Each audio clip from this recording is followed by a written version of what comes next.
کے لیے پل سیال سے گزرنے کی دعا فرما رہا ہوں گا.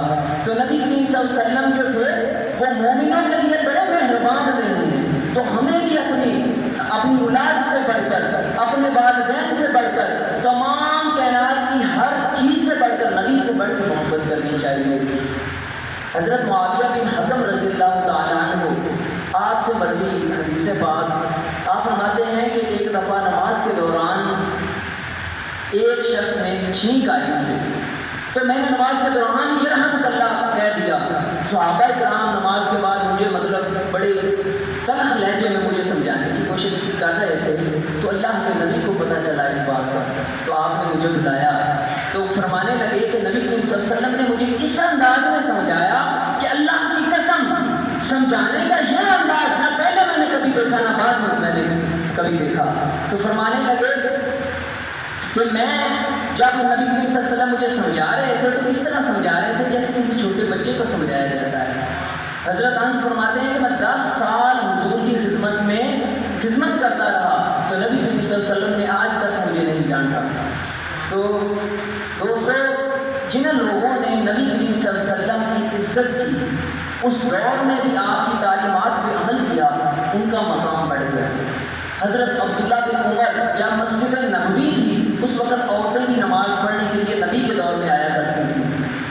حضرت عمر فاروق کا دور آیا تو حضرت عمر فاروق نے کسی مصلحت کی بنا پر عورتوں کا نماز پڑھنا مسجد میں منع فرما دیا. تو نبی کریم صلی اللہ علیہ وسلم نے فرمایا تھا کہ یہ دروازہ جو ہے اس سے عورتیں آیا کریں گی، اس سے کوئی مرد نہ آئے، اس سے کوئی مرد نہ گزرے، اور یہ جو دروازہ ہے ان سے سارے مرد حضرات آئیں، صحابہ کرام آئیں. تو اب وہ جب حضرت عمر فاروق کا دور آیا تو اب وہ عزت تھی ایک عورتوں کے دروازے سے آنے کی وجہ سے منع تھا. تو صحابہ کرام جو تھے اب چونکہ دونوں طرف سے آ رہے تھے، حضرت عبداللہ بن عمر کے گھر کے قریب تھا وہ دروازہ جس سے نبی کریم صلی اللہ علیہ وسلم نے اس دور میں منع فرمایا تھا. تو صحابہ کرام عرض کرنے لگے، کہنے لگے اے عبداللہ بن عمر، یہ تیرے گھر کے زیادہ قریب ہے، تم ادھر سے گزر کے آ جایا کرو. تو عرض کرنے لگے کہ اللہ کے نبی نے منع فرمایا تھا. میرے دل میں اور میرے کانوں میں وہی آواز گونجتی ہے کہ اللہ کے نبی نے منع فرمایا، لہٰذا میں اس دروازے سے نہیں گزرتا. تو جنہوں نے محبت کی، جنہوں نے نبی کریم صلی اللہ علیہ وسلم سے عشق کیا، پھر وہ اعلیٰ مرتبے پہ پہنچ گئے. وہی عمر فاروق رضی اللہ تعالیٰ عنہ پہلے بہت سخت تھے، اسلام قبول کرنے سے پہلے بہت سخت تھے، لیکن جب اسلام قبول کر لیا تو اس وقت یہ عالم تھا کہ خطبہ جمعہ دے رہے ہیں اور حق مار کے لیے آپ نے کوئی تعداد یا کوئی بھی اس کی مقدار فکس کی. تو ایک عورت کھڑی ہو گئی اور کہنے لگی اے عمر، اللہ نے تو حق مار کی کوئی وہ فکس کی نہیں ہے کوئی بھی مقدار، تو آپ کون ہوتے ہیں فکس کرنے والے؟ اب وہ کوئی اس دور کا ہوتا حاکم اور کہتا کہ تو کون ہے؟ تو کہنے لگے مطلب اپنی غلطی تسلیم کی اور اس سے معذرت کی. تو وہی پھر عمر فاروق ہے جن کے متعلق فرمایا گیا کہ عمر کے ڈر سے شیطان بھاگتا ہے. حضرت ابو بکر صدیق جب خلیفہ بنے نبی کریم صلی اللہ علیہ وسلم کے بعد تو دوسرے دن تجارت کے لیے جانے لگے. صحابہ کرام نے روک دیا کہ اے امیر المومنین ابو بکر صدیق رضی اللہ تعالیٰ عنہ، آپ کو خلیفہ مقرر کیا اور آپ اپنی تجارت کے لیے کپڑے کے خرید و فروخت کے لیے جا رہے ہیں. تو کہنے لگے کہ اب چونکہ مجھے اپنا گھر بھی تو چلانا ہے تو اس کے لیے میں جا رہا ہوں، تو مجھے اپنا نظام بھی چلانا ہے. تو صحابہ کرام نے مشورہ کیا کہ آپ کے لیے وظیفہ مقرر کر دیتے ہیں. تو ان کے لیے فرمانے لگے کہ اگر وظیفہ ہی مقرر کرنا ہے تو پھر ایک مزدور کی مزدوری کے برابر وظیفہ مقرر کیا جائے. وقت گزرتا گیا، حضرت عمر فاروق کا دور آیا تو فرمانے لگے کہ جو ہمارے لیے ایک لیول جو تھا حضرت ابو بکر صدیق چھوڑ گئے، اس پہ چلنا ہمارے لیے مشکل ہو گیا ہے. کیونکہ امیر المومنین بننے سے پہلے ایک اچھی زندگی گزار رہے تھے، وہ بھی اچھی تھی لیکن وہ عیش و عشرت والی ذرا اس طرح لحاظ سے تھی.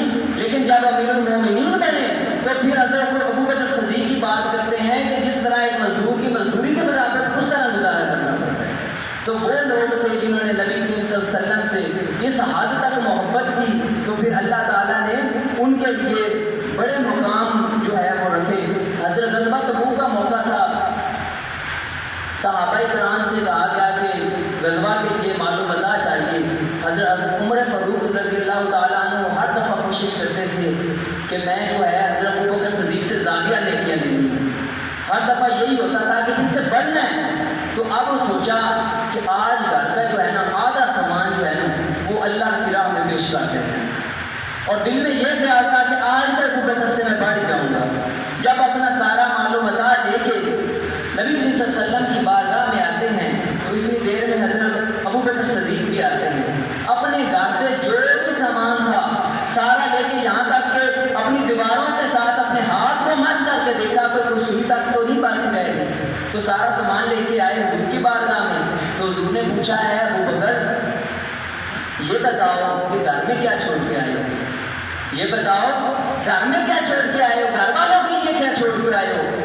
تو عرض کرنے لگے یا رسول اللہ صلی اللہ علیہ وسلم گھر والوں کے لیے اللہ اور اس کا رسول چھوڑ کے آئے. تو پھر نبی کا بھی ان سے محبت کا یہ حالت تھا کہ نبی کریم صلی اللہ علیہ وسلم جب صحابہ کرام روز ملتے تو نبی نے فرمایا اے میرے صحابہ روز اس طرح نہ ملا کرو, اب کچھ تھوڑا سا فاصلہ نہ کرو, یہ نہ ہو کہ محبت بڑھ جائے, یہ محبت کم نہ ہو جائے. تو اب صحابہ کرام جو تھے بڑے پریشان بھی ہوئے کہ حضور سے ملاقات اور پھر وہ محبت کا وہ لیول تھا. اب یہ ہوا کہ سارے صحابہ نماز پڑھتے اور چلے جاتے. ایک دن گزرا, ابوبکر صدیق رضی اللہ تعالیٰ عنہ آپ بھی پیچھے نماز پڑھتے اور چلے جاتے. دوسرا دن گزرا, تیسرا دن, تو نبی کریم صلی اللہ علیہ وسلم نے فرمایا ابوبکر نظر نہیں آ رہا, ابوبکر کدھر ہے. تو صحابہ کرام نے عرض کی یا رسول اللہ صلی اللہ علیہ وسلم آتے ہیں نماز پڑھتے ہیں چلے جاتے ہیں. تو حضور علیہ الصلوۃ والسلام فرمانے لگے کہ ابوبکر کو بلاؤ, ابوبکر کو بلاؤ. جب حضرت ابوبکر صدیق رضی اللہ تعالیٰ عنہ حضور کی بارگاہ میں پیش ہوئے تو حضور نے پوچھا کہ اتنے دنوں سے ملاقات نہیں ہوئی. حضور آپ ہی نے تو فرمایا تھا. تو فرمانے لگے تیرے لیے نہیں تھا فرمایا, تیرے لیے نہیں تھا فرمایا. تو پھر وہ یہ محبت کا لیول ہوتا ہے. نبی کریم صلی اللہ علیہ وسلم جو ہے اب ساری امت کے لیے ربی حبلی امتی آپ نے بے شمار جو ہے تو ہمارے لیے بھی یہ ضروری ہے. جس طرح نبی کریم صلی اللہ علیہ وسلم ہم پہ مہربان ہیں اور ہر وقت ہم جیسے نبی کریم صلی اللہ علیہ وسلم ہم کسی مشکل میں ہوتے ہیں تو نبی حریص علیکم عزیز علیہ ما عنتم نبی کریم صلی اللہ علیہ وسلم کی ذات پر گراں گزرتا ہے. تو اسی طرح ہمیں بھی چاہیے کہ حضور کی تعلیمات پہ عمل کیا جائے. اب حضور نے فرمایا ہے کہ نماز میری آنکھوں کی ٹھنڈک ہے. تو پھر کیا ہماری سمجھ میں آتا ہے کہ ہم حضور کو ٹھنڈک نہ پہنچائیں, وہ کس طرح سے ہوگا. حضور اگر ہمارے لیے مہربان رہے اور دین ہم تک پہنچایا اس انداز میں کہ مہربانی کے طور پر ہماری کیا کوشش تھی کہ ہمیں تو دین اسلام اس طرح سے مل گیا, اور ان لوگوں کی کیا تھی کہ جنہوں نے تکالیف برداشت کی.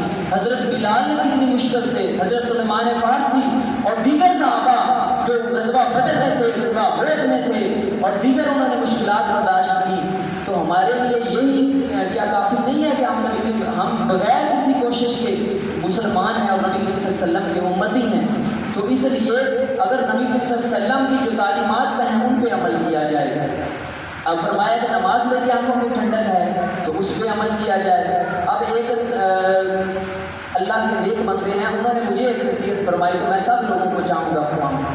انہوں نے مجھے یہ فرمایا کہ آپ نے دو کوششیں کرنی ہیں. ایک یہ کہ آپ کی ذات سے کسی کو تکلیف نہ پہنچے. کائنات کی کوئی چیز, چاہے وہ کتا ہے, چاہے وہ پرندہ ہے, چاہے وہ کسی قسم کی کوئی چیز ہے, جب آپ سے ملے اور اس کے بعد وہ پہلے سے بہتر حالت میں ہو, وہ خوش ہو.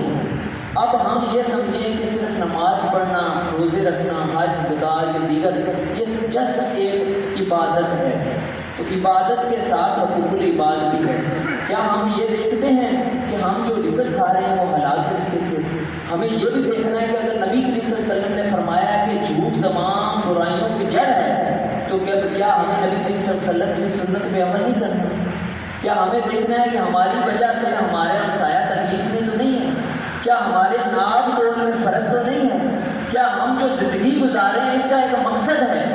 اللہ پاک نے اس دنیا میں فرمایا الذی خلق الموت والحیات لیبلوکم ایکم احسن عملا, کہ میں نے جو ہے انسان کو پیدا کیا زندگی کو, پھر فرمایا موت میں پیدا کیا, کس لیے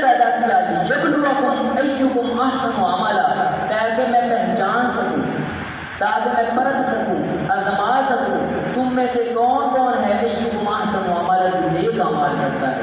تو یہ ایک آزمائش کی زندگی ہے جس میں ہمیں اگر تو ہم سیدھے راستے پہ صحیح ڈائریکشن پہ چلتے ہیں تو پھر جو ہے ہم کیا کرتے ہیں کہ ہم فلاح پا جائیں گے، پھر ہم کامیاب ہو جائیں گے، ہم اپنے نفس کا تزکیہ کر لیتے ہیں، نبی کی تعلیمات پہ عمل کر لیتے ہیں، تو پھر کیا ہوگا کہ ہم کامیاب ہو جائیں گے۔ اگر دنیا کی رنگینیوں میں کھو گئے تو پھر ہمارے لیے جو ہے وہ مشکل ہوگی۔ اللہ تعالیٰ ہم سب کو عمل کی توفیق عطا فرمائے۔ وما علینا الا البلاغ۔ سنتے رہو۔